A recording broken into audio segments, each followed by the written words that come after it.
Assalamualaikum warahmatullahi wabarakatuh. Hai semua booktube lover, jumpa lagi dengan saya Esti dalam Estimologi.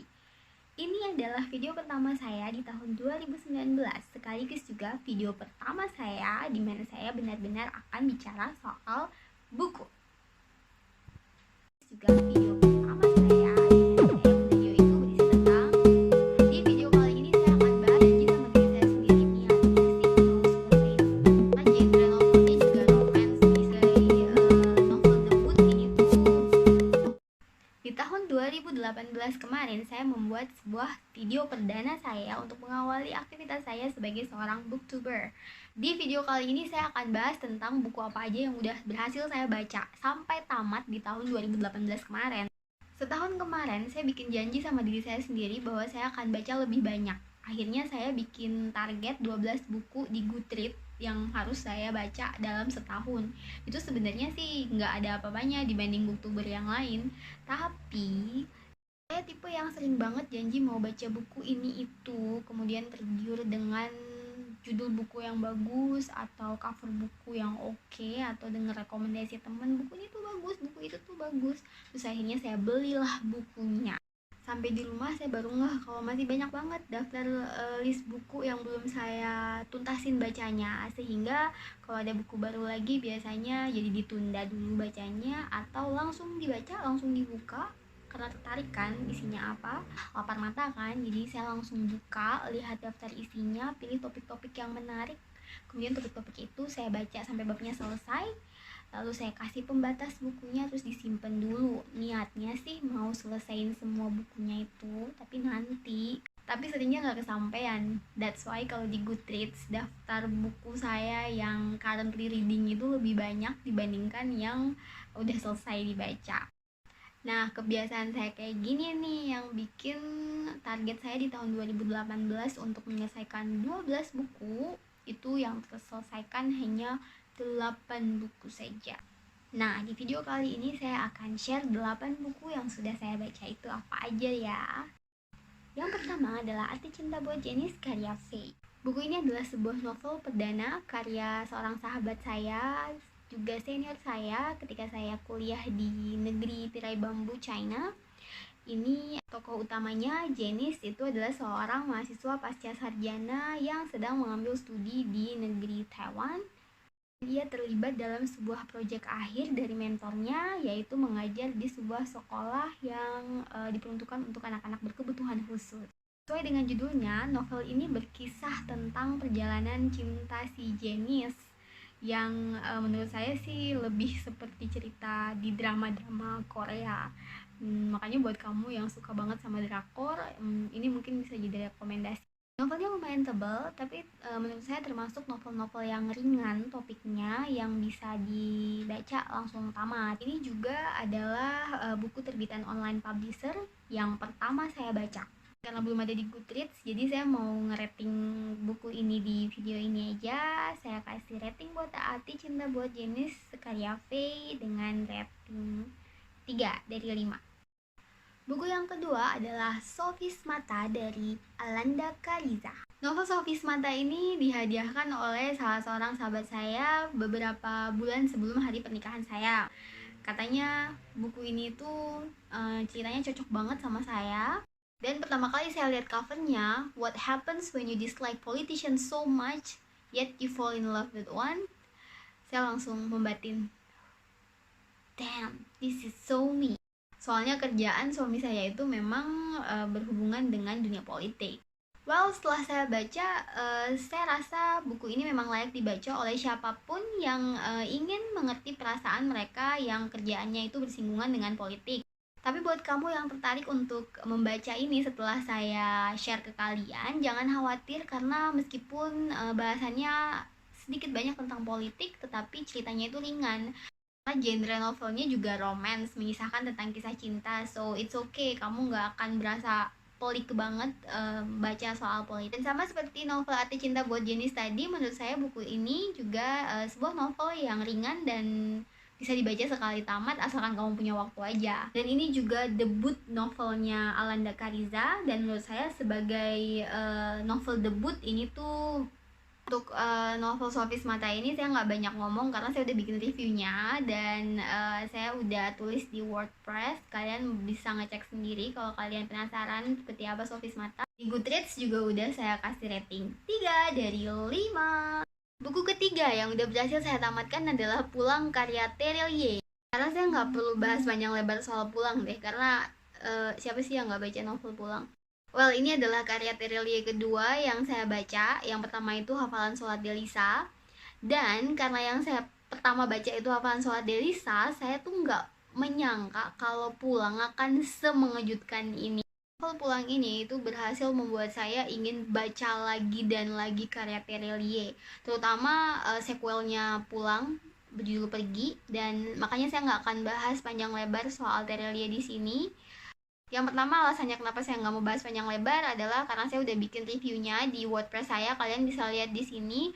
Dan yang kedua adalah karena saya punya plan untuk bikin ulasan tersendiri, video seperti ini ya, mereview tentang buku Pulang bersama sequelnya buku Pergi yang udah saya beli juga tapi belum saya sentuh sama sekali. Well, let's see.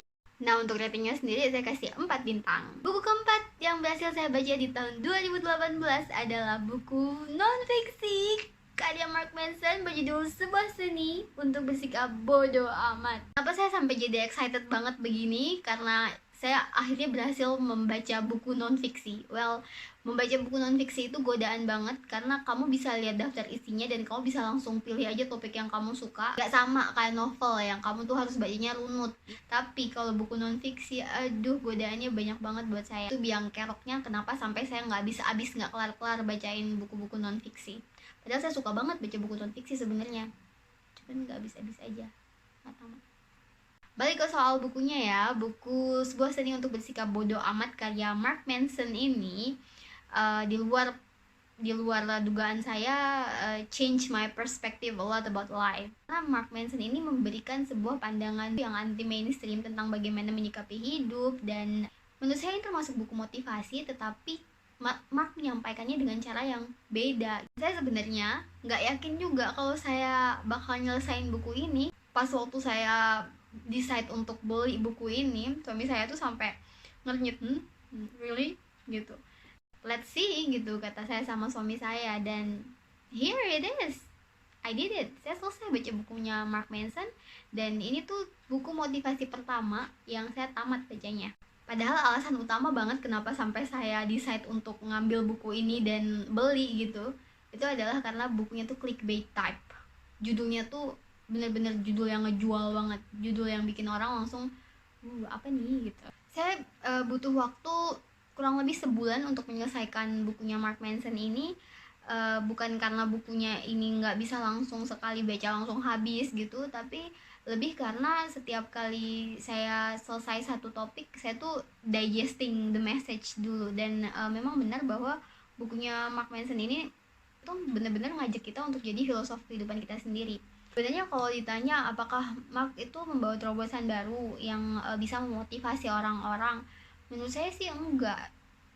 Sama aja seperti yang dikatakan oleh buku-buku motivasi lainnya, hanya saja Mark merangkai diksinya, merangkai kata-katanya ketika menuliskan buku ini itu dengan kata-kata yang justru berkebalikan dengan apa yang sering disampaikan oleh penulis-penulis buku-buku motivasi lainnya. Contohnya seperti jangan berusaha, jangan peduli, bodoh amat gitu.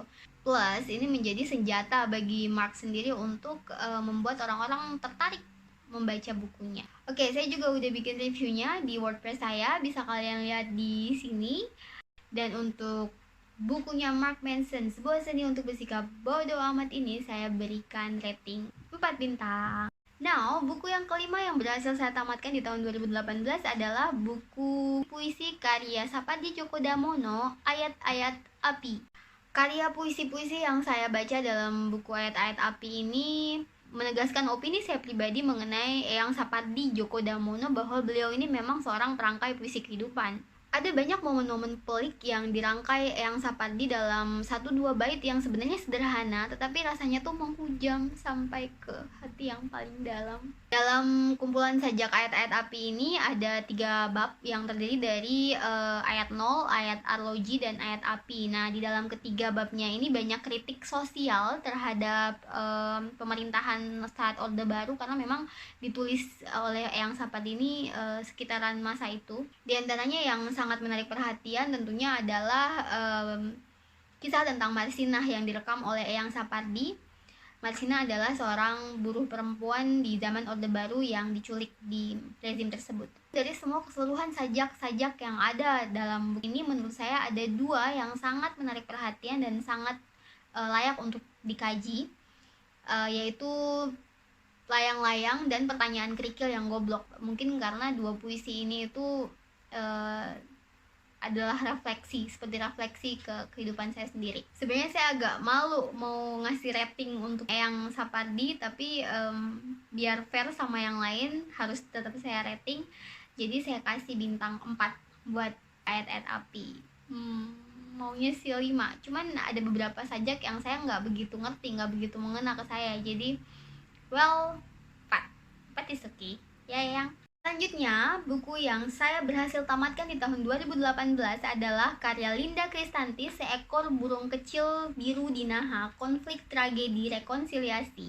Buku ini juga bukan buku fiksi, ini non-fiksi, so I'm happy bisa menyelesaikan beberapa buku non-fiksi, bukan cuma 1.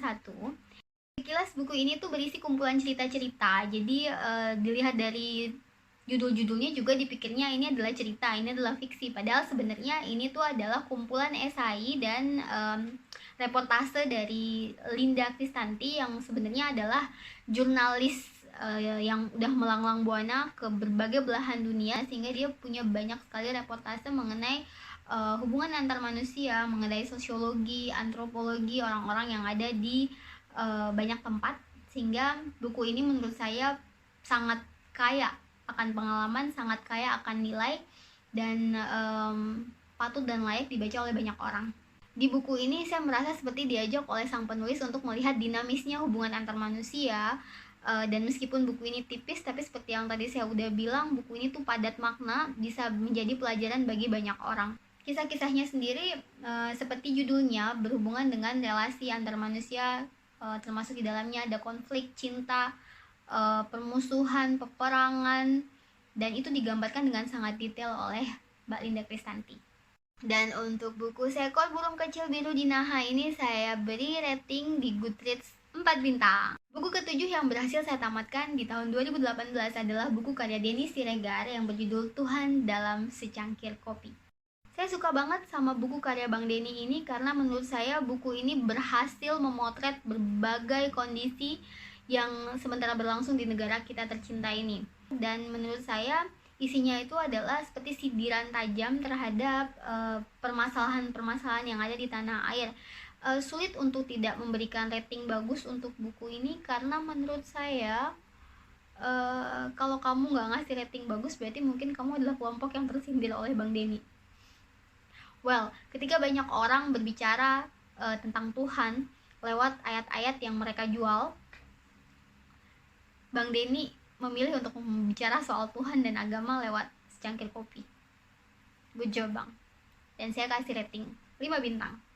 Buku ke-8 yang berhasil saya tamatkan di tahun 2018 adalah God and the State by Michael Bakunin. Buku ini tuh terus terang berat sekali dan bukan tipe buku yang saya banget gitu. Saya awalnya nggak paham-paham maksudnya apa. Tapi determinasi saya udah kuat banget untuk menyelesaikannya di tahun kemarin karena buku ini menyajikan topik yang memang sedang sangat jadi concern saya.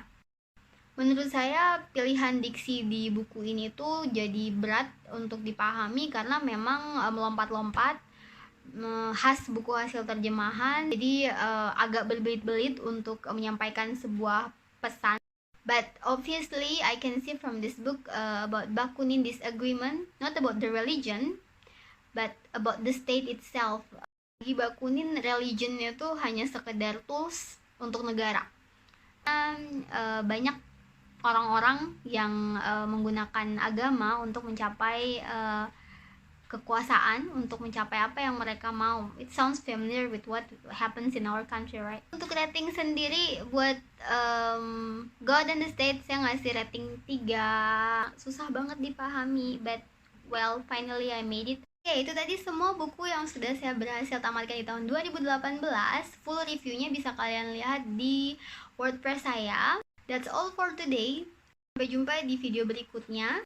Kalau mau enjoy dan merasakan manfaat dari video-video booktube saya, maka jangan lupa untuk subscribe dan like.